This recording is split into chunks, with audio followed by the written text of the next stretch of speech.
Rebonjour à tous. On va se mettre à l'écoute ce matin d'un texte de la Bible, de la parole de Dieu. Un texte qui va nous parler d'amour. Puis on peut se dire, c'est un peu rebattu, on en parle tout le temps d'amour. Moi, en tout cas dans ma vie, je n'ai pas toujours trouvé que c'était facile l'amour. Je rappelle que dans ma jeunesse, je me demandais beaucoup, mais est-ce que j'aime les gens? Est-ce que j'aime vraiment? Qu'est-ce que c'est? Est-ce que c'est quelque chose que je dois ressentir? Est-ce que c'est quelque chose que je dois faire? Où est-ce que ça me mène? Alors peut-être que ça fait de moi pas la meilleure personne pour parler du sujet, mais ce qui est bien, c'est qu'on a la parole de Dieu qui nous parle et qui nous enseigne, et que c'est pas l'expertise de celui qui est au micro, mais c'est la parole de Dieu qui nous conduit. Alors je vous invite à lire. On va lire dans la première lettre de Jean, au chapitre 4, les versets 7 à 21. C'est une lettre écrite par Jean l'évangéliste, l'auteur de l'évangile, qui est très probablement Jean l'apôtre, Jean le fils de Zébédée, qui a suivi Jésus. Et là, Jean écrit alors qu'il est déjà âgé, et puis c'est une lettre où il rappelle beaucoup de choses fondamentales aux chrétiens à qui il écrit. Et le style de Jean, c'est intéressant. Jean, il a tendance à redire les mêmes choses, à tourner un peu en rond, ajouter un petit peu quelque chose, faire des liens avec ce qu'il a déjà dit, faire des liens avec ce qu'il n'a pas encore dit, revenir un peu dessus. Donc, si vous prenez notre texte du jour, je pense que vous trouvez peu de choses que Jean n'ait pas déjà dit une ou deux fois ailleurs dans sa lettre. Et si vous comparez avec l'évangile de Jean, on pourrait encore faire le lien avec deux ou trois autres passages qui vont redire la même chose. Je ne vais pas me livrer à l'exercice, sinon on y passerait beaucoup de temps. Mais c'est un peu comme ça. Jean, il remet une couche de peinture et puis il laisse un petit peu sécher, puis il en remet une autre et il fait des liens. Et c'est pour ça qu'il va parler de pas mal de choses dans ce passage, qu'on pourrait commencer à différents endroits, mais on va essayer de regarder ça ensemble. Donc, première lettre de Jean, chapitre 4, les versets 7 à 21. Très chers amis, aimons-nous les uns les autres, car l'amour vient de Dieu. Toute personne qui aime est enfant de Dieu et connaît Dieu. Celui qui n'aime pas ne connaît pas Dieu, car Dieu est amour. Voici comment Dieu a manifesté son amour pour nous. Il a envoyé son Fils unique dans le monde, afin que nous ayons la vie par lui. Et voici en quoi consiste l'amour. Ce n'est pas nous qui avons aimé Dieu, mais c'est lui qui nous a aimés. Il a envoyé son Fils qui s'est offert en sacrifice pour le pardon de nos péchés. Très chers amis, si c'est ainsi que Dieu nous a aimés, nous devons nous aussi nous aimer les uns les autres. Personne n'a jamais vu Dieu.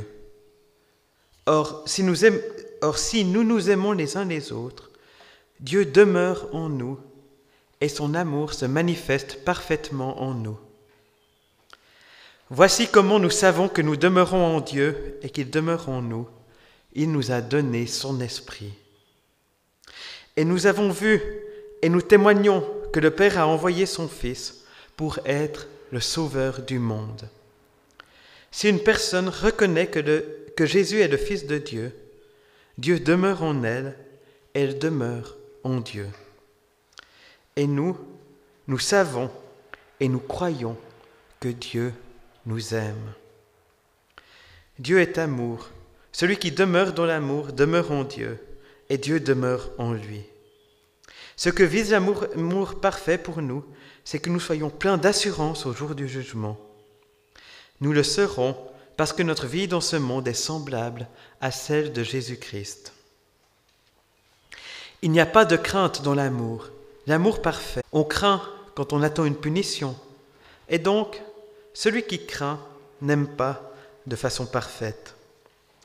Quant à nous, nous aimons parce que Dieu nous a aimés le premier. Si quelqu'un dit « j'aime Dieu » et qu'il a de la haine envers son frère ou sa sœur, c'est un menteur. En effet, s'il n'aime pas son frère ou sa sœur qu'il voit, il ne peut pas aimer Dieu qu'il ne voit pas. Voici donc le commandement qu'il nous a donné.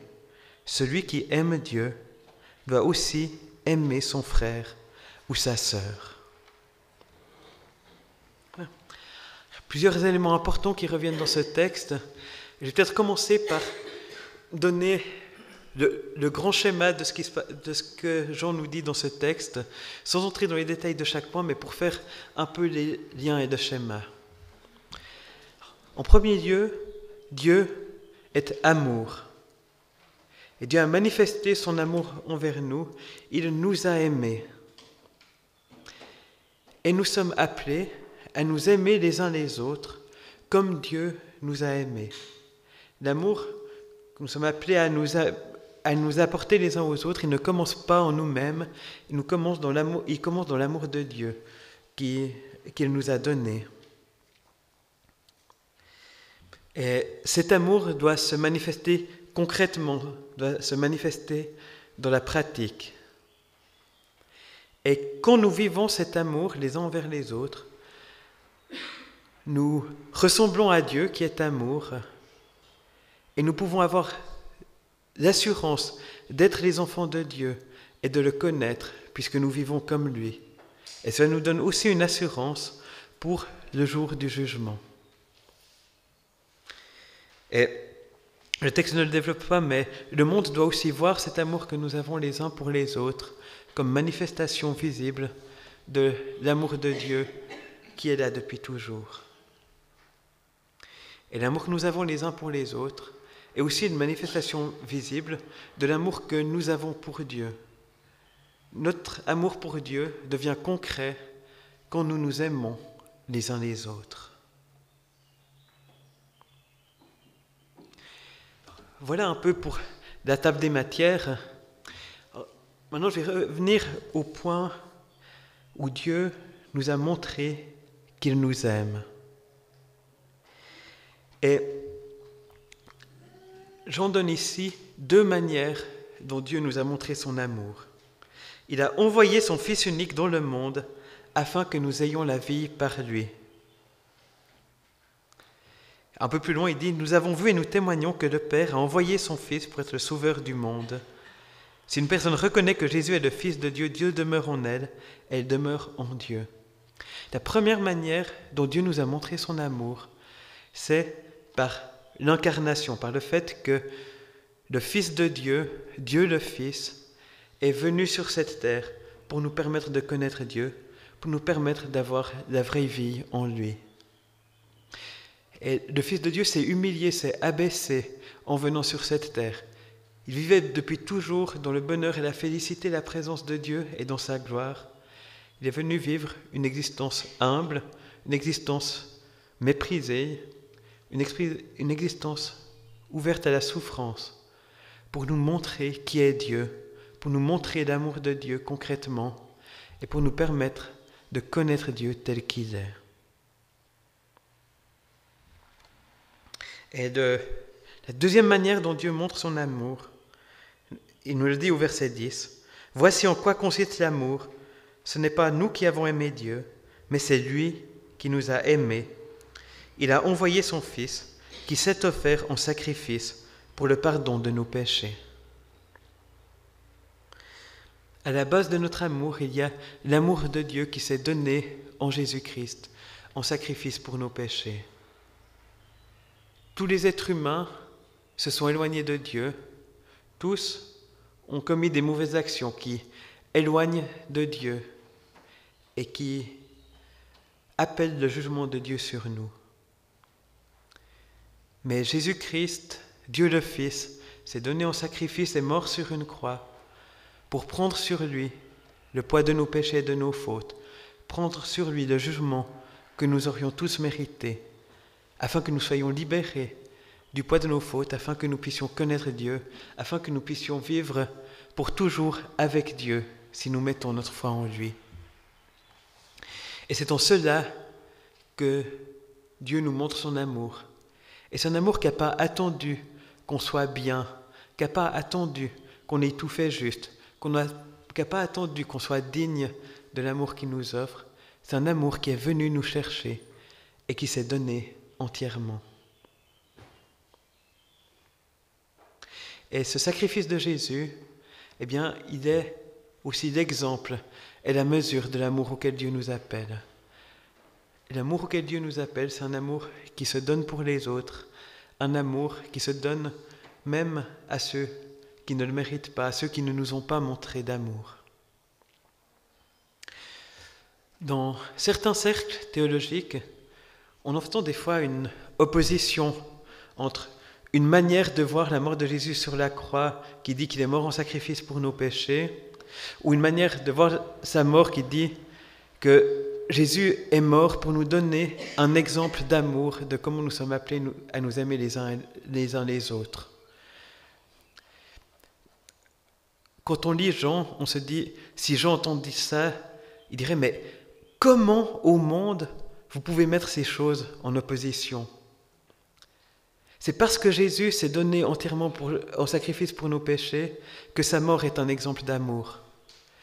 Si sa mort n'avait servi à rien d'autre qu'à être un exemple d'amour, elle ne serait pas un exemple d'amour non plus. Je peux me tirer une balle dans la tête en vous disant « Voilà, c'est un exemple, il faut donner votre vie pour le bien des autres. » Mais en quoi ça sert à votre bien ? Alors en quoi ça vous encourage à vous aimer les uns les autres si ça n'avait pas d'autre but que de servir d'exemple ? Mais parce que la mort de Jésus était pour nous et pour notre salut, c'est l'exemple par excellence qui nous appelle à nous aimer les uns les autres.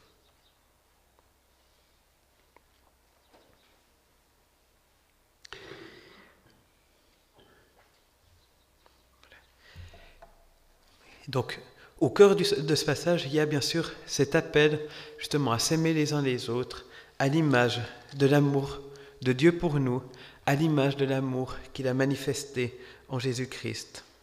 Je vais juste lire encore 3 versets du chapitre précédent, 1 Jean chapitre 3, versets 16 à 18. « Voici comment nous savons ce qu'est l'amour. Jésus-Christ a donné sa vie pour nous.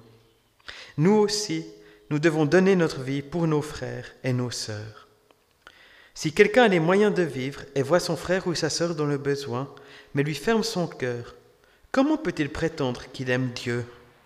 Mes enfants, n'aimons pas seulement en parole avec des beaux discours, faisons preuve d'un véritable amour qui se manifeste par des actes. » Là aussi, parce que Dieu s'est donné pour nous, nous sommes appelés à aimer nos frères et sœurs. Et cet amour se manifeste dans le concret, pas seulement par des belles paroles, et pas premièrement par un sentiment qui fait chaud dans le cœur quand on pense à quelqu'un, mais par le fait de voir les besoins de nos frères et sœurs et d'y répondre en fonction de ce que nous pouvons. Mais si notre frère ou notre sœur est dans le besoin, que nous avons les moyens de lui venir en aide et que nous ne le faisons pas, alors nous ne pratiquons pas l'amour. Et Jean nous dit, comment prétendre qu'on aime Dieu si on n'aide pas notre frère dans le besoin ? Et dans le chapitre 4, il insiste aussi sur le fait qu'on ne peut pas dire qu'on aime Dieu, qu'on ne voit pas, si on n'aime pas notre frère qu'on voit. Dire j'aime Dieu, c'est quelque chose qui est facile à dire.